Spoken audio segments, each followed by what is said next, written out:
Fala galera, tá começando mais um Pod Cretalks e a gente está aqui em Curitiba, dentro aqui de um mini museu criacionista, porque aqui tá tendo um seminário de filosofia das origens. E eu conheci um cara muito gente boa, que eu só conheci no programa da Novo Tempo Origens, que é o professor Tarcísio. O professor Tarcísio, ele trabalha em Tocantins e eu vou deixar que ele se apresente um pouquinho aí para você. Professor, o que você faz, qual é o seu envolvimento com o criacionismo? E fala um pouquinho da sua história aí com o criacionismo também, para o pessoal conhecer você. Tudo bom, Bruno? Então, eu sou professor de Química no Instituto Federal de Educação, Ciência e Tecnologia, na cidade de Araguatins, no estado do Tocantins. E lá eu leciono Química Orgânica e Bioquímica para cursos de licenciatura nessas áreas, né?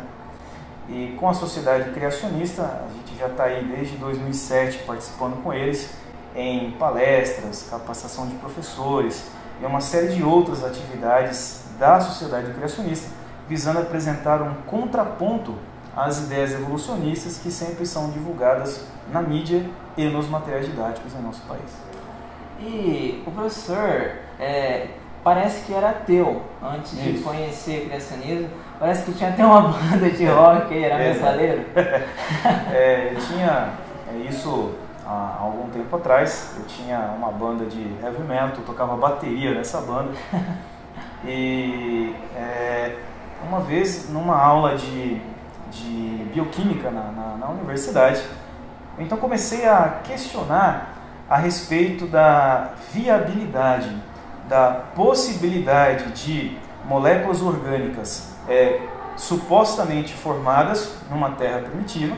Qual seria a viabilidade química dessas moléculas virem a reagirem e formarem moléculas mais complexas, como proteínas, como enzimas? Então essas dúvidas me levaram a questionamentos com os meus professores que não foram respondidas nas aulas de biologia. Eu então recorri à química, quando então comecei a minha segunda graduação em química. E essa é a área em que eu faço doutorado hoje, né?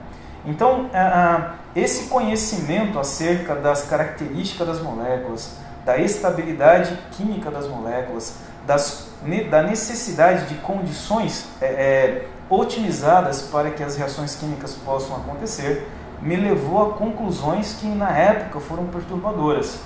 Eu tive que admitir, baseado no conhecimento químico que eu havia aprendido, que a vida não poderia se manifestar se não houvesse algo controlando as condições para que as moléculas da vida pudessem se manter. Bom, falando um pouco sobre química e biologia, já que você tem esses dois conhecimentos, na sua palestra eu ouvi você dizendo que seria mais importante hoje em dia que nós estudássemos mais química se fôssemos buscar a respeito da origem da vida. Por que você afirmou isso? Eu, por exemplo, eu tenho um terror por química. Eu fiquei perturbado ali. Quando a gente pensa em origem da vida, se você pensar do ponto de vista naturalista, você está imaginando que a matéria inanimada, em algum momento do passado, se organizou em matéria de modo a adquirir as propriedades de vida. E esse fenômeno ele seria regido por leis químicas.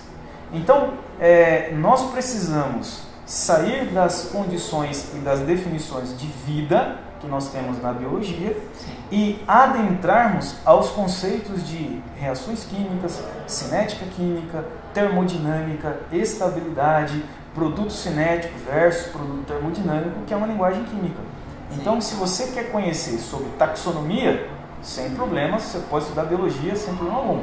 Se você quer conhecer sobre a origem da vida, a química é uma ferramenta indispensável para a gente. Perfeito.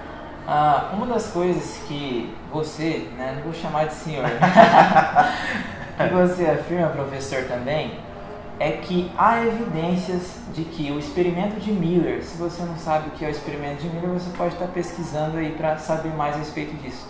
Que há evidências de que o experimento de Miller hoje em dia não seria mais válido para a explicação da origem da vida. Mas por que mesmo assim, com evidências de que essa não seria uma boa explicação para a origem da vida, esse conteúdo ainda se mantém, tanto nas universidades como em colégios públicos, por exemplo? Então, só para a gente deixar o nosso amigo telespectador do seu canal é mais familiarizado com a linguagem. O experimento de Miller, na verdade, foi um teste em laboratório executado por esse cientista chamado Miller, no qual ele testou as propostas feitas por um outro cientista chamado Oparin.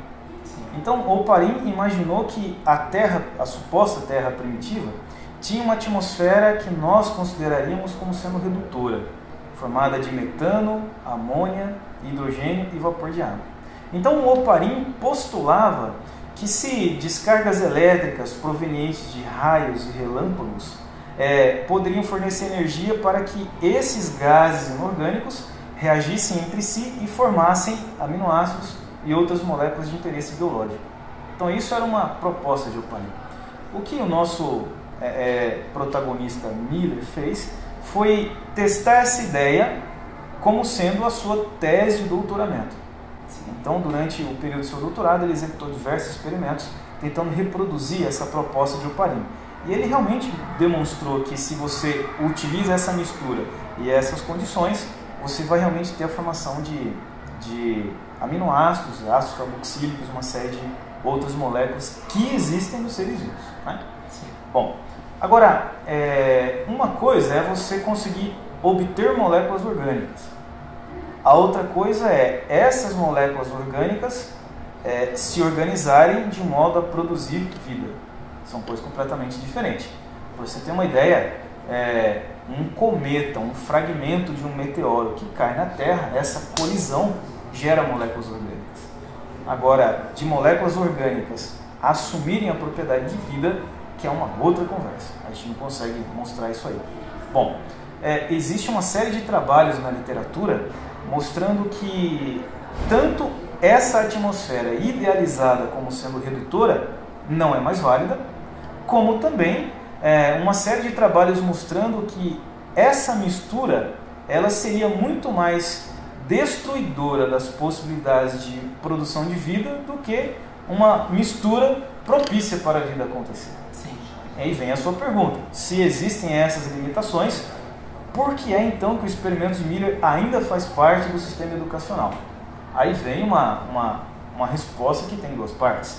A primeira dessas partes é que sempre que você tem um material didático, esse material didático ele é revisado por um grupo de pessoas, no nosso país, o Ministério da Educação, que vai dizer, olha, o livro está em acordo com o conhecimento científico que nós temos hoje.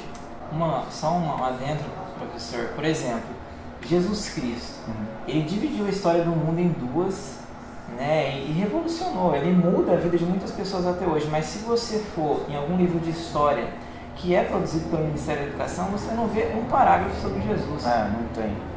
Mas tem sobre Nero.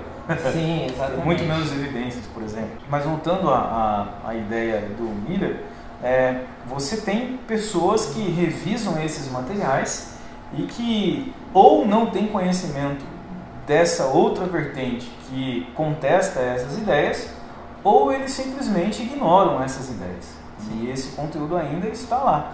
Ou seja, isso sempre me causou curiosidade, que se a vida está resumida a reações químicas, por que é que o experimento de Miller não é abordado no livro de química, mas ele é abordado no livro de biologia? Porque o pessoal da química entende que esse negócio não pode estar ali, não faz sentido falar disso. Sim. Né? E a outra vertente dessa história é que o simples fato de você contestar algo que é bem estabelecido entre os simpatizantes do pensamento evolucionista é visto como uma afronta. Então, a partir do momento em que você se posiciona contra uma proposta, por mais que todos saibam que ela está errada, você não é ouvido. Eu conheço pessoas do design inteligente, por exemplo, que é uma outra corrente, que já protocolaram mais de 5 documentos no MEC dizendo, olha, esse material, isso está errado, não pode ser utilizado, eles nem olham o material. Entendi. Bom, às vezes, né, dentro desse contexto ainda, quando a gente vê uma coisa, um professor falando ou algo no livro que a gente muitas vezes discorda, dá vontade de você erguer a mão, não, mas não é assim, né? Você fica naquela vontade, principalmente, não só nessa área de química, biologia, mas na área de humanas também, você vê alguma coisa relacionada a Marx ali, uma espécie de doutrinação quase, né? Sim. A gente fica lá, mas não é assim, dá vontade de a gente erguer a mão lá e querer muitas vezes desmerecer o professor, ou talvez você pense que você sabe mais do que o professor e você quer falar, você quer mostrar aquilo para as pessoas.